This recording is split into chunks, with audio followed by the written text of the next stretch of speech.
Joining us now is Okpe with stories trending around the world.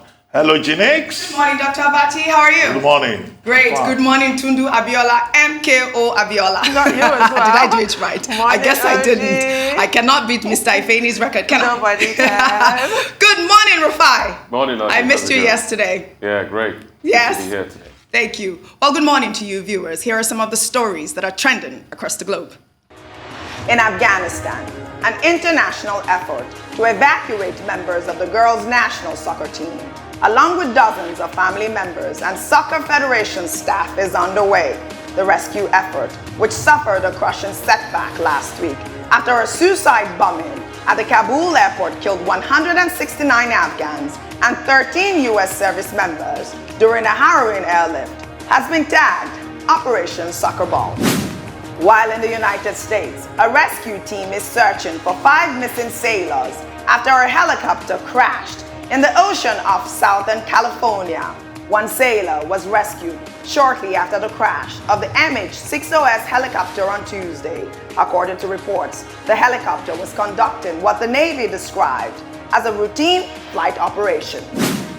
And 3 days after the powerful Hurricane Ida pounded southern Louisiana, the damage from the storm outstanded officers on Wednesday as reconnaissance flights revealed entire communities devastated by winds and floods. In the United Kingdom, controversial TV personality Piers Morgan has expressed excitement after being cleared of breaching the British broadcasting rules by Ofcom, following comments he made on air about the Duchess of Sussex, Meghan Markle, in the wake of her bombshell interview with media mogul Oprah Winfrey. In Italy, Pope Francis criticized the West's 2-decade-long involvement in Afghanistan as an outsider attempt to impose democracy, reacting to the U.S. withdrawal from Afghanistan. During a radio interview on Wednesday, the pontiff said it was necessary to put an end to the irresponsible policy of intervening from outside and building democracy in other countries while ignoring the traditions of the people. In India, the death of a veteran separatist politician, Saeed Ali Shah Gilani, who passed on Wednesday in the city of Sri Lanka at the age of 91, has prompted authorities to deploy troops around the city and shut down the internet as a precautionary measure. Before his death, Gilani had been under house arrest for the last 12 years after leading several anti-India protests. Under sports, 5-time Ballon d'Or winner Cristiano Ronaldo became the highest-scoring male player in international football history with his 110th goal for Portugal on Wednesday. Finally, under entertainment, Hollywood actress Angelina Jolie's mission to empower children around the world with the tools to fight back for their rights has been documented in a book that she has written with Amnesty International called Know Your Rights and Claim Them. These are their rights, rights decided years ago based on what would make them healthy, balanced adults, safe and stable adults. So this book is to help the kids have a tool book to say, these are your rights. These are things you need to question to see how far you, depending on your country and circumstance, are from accessing those rights. What are your obstacles? Others that came before you and fought. Ways you can fight. So it's a handbook to fight back. Now let's begin what's trending in Nigeria. President Muhammadu Buhari's media aide, Garba Shehu, on Wednesday accused the separatist group, the indigenous people of Biafra, of stockpiling weapons and bombs across the country. He made this comment while responding to Amnesty International's report that at least 200 members of IPOB, NSAS protesters, and former militants from the Niger Delta have been subjected to unresolved and forced disappearances, according to him. Amnesty International, an international non-governmental organization, deploys its defense in favor of members of IPOB at the expense of the unity of the nation. He noted that the international NGO is being used as cover for the organization's local leaders to pursue their self-interest. Let's take a quick tweet, Rufai, before I come to you. The presidency pays more attention to the people allegedly stockpiling arms than the people actually using them. Rufai, what do you make of, I believe it's Latunji's comment? Yeah. I mean, it goes back to that narrative. What you do speaks so loud we can't hear what you say. Right. It is so easy for Garba Shehu to say people are stockpiling them. The question Amnesty asks is that the people that were attacked during EndSARS protests and some other IPOB members, where are they? Account for them. Correct. That's the rhetoric. It's simple as ABC.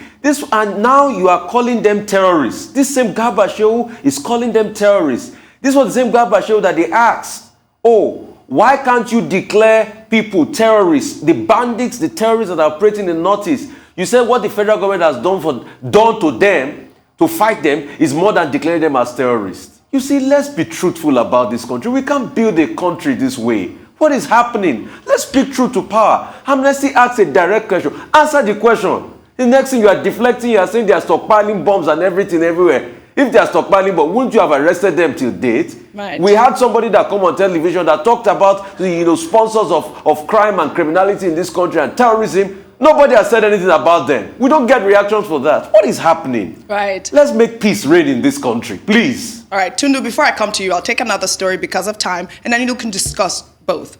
Nigerians on social media have reacted to the federal government's threat to issue a red card to television and radio stations in Nigeria for alleged breach of broadcast ethics.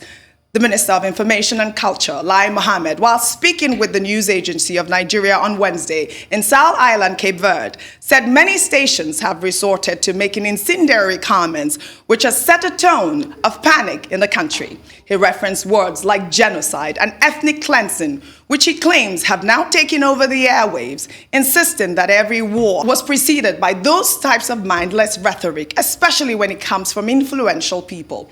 The minister went further to state that the National Broadcasting Commission and other regulators would ensure that broadcast stations abide by its statutory laws and ethics or otherwise be sanctioned. Well, Tundu, over to you for the story.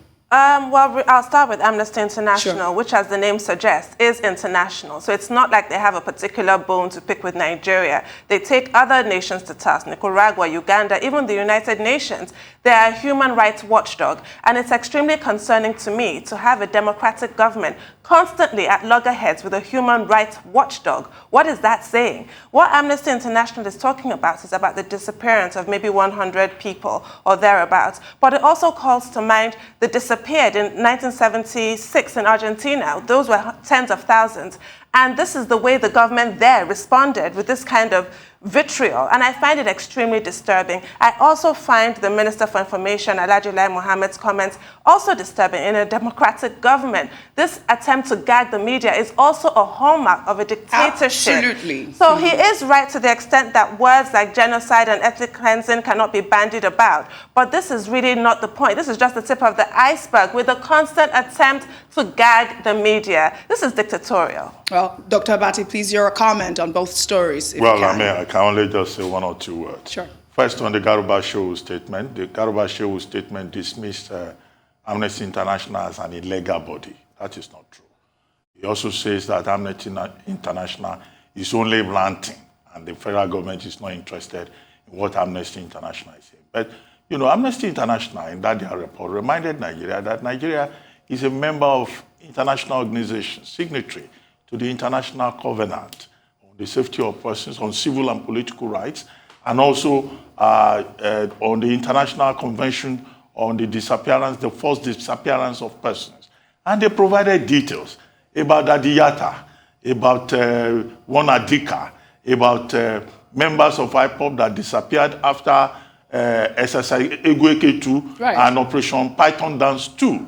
These are specific issues. And they are accusing the Nigerian government of not initiating processes to establish the truth and ensure justice. That's what Amnesty International is saying. I don't think that's something that Garba Shehu should say they are ignoring. And it's wrong to see it as a foreign organization. Most of the people working in Amnesty International Nigeria, they are Nigerians. The head of the place is a lady called Usai Ojigo. That's her name, and she's a Nigerian. But thank you very much Thank you, Uju. Dr. Abati. I wish you had more Thank you. time on this segment. I'll see you all tomorrow. Okay, thank you very much indeed.